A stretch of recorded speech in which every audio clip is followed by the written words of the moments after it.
price do you like at quarterback this week? Oh, thank you for asking, Emerson. And by the way, you both look fantastic this morning. My pick at quarterback is predicated on the health of Andy Dalton. It's Justin Fields at 5,200. Look, 10 rush attempts last week. Everybody's all in a panic. Oh my God, he looked terrible for like 5 plays against the Bengals where they were trying to close out that game. It doesn't matter, okay? This is Justin Fields. He's going to be an upgrade over Andy Dalton. They're plus 7.5 point underdogs. It's going to be a good game script. He's going to be scoring points. Cleveland isn't that good a pass defense. Justin Fields at 5,200, if he starts, is a fantastic play for week 3. How dare the Bears overlook St. Nick, Jeff. Kenny, whose quarterback do you like? Whose price?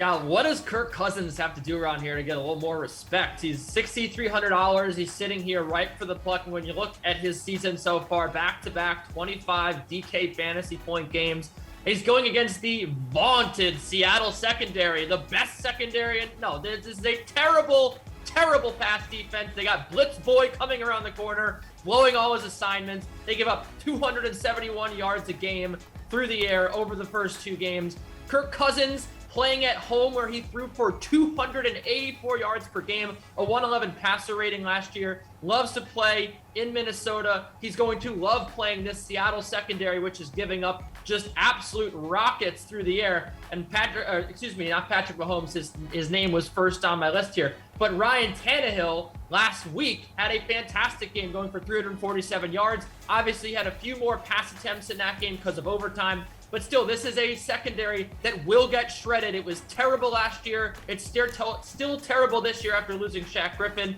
I really like Kirk Cousins in this spot. I think he goes for over 300 yards, 2 touchdowns, hits the bonus, great value. Pearce, who are you looking to roster at quarterback? Let's continue the trend of going cheap at quarterback and borderline too cute. Daniel Jones. Look at the matchup. Atlanta's allowed 540 yards passing in the first 2 games, 8 touchdown passes. Jones has looked pretty good, and he's faced 2 tough teams in Washington and Denver. Those are top-notch defenses that he's gone against and thrown for 250 yards in both games, a passing touchdown in both games.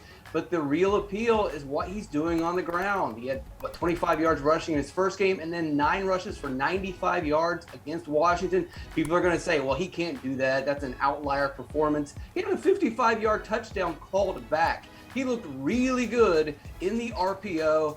Sure, at some point, teams are going to figure that out and be able to stop him on the ground, but it's not going to be Atlanta. Atlanta's terrible. Daniel Jones is a steal this week.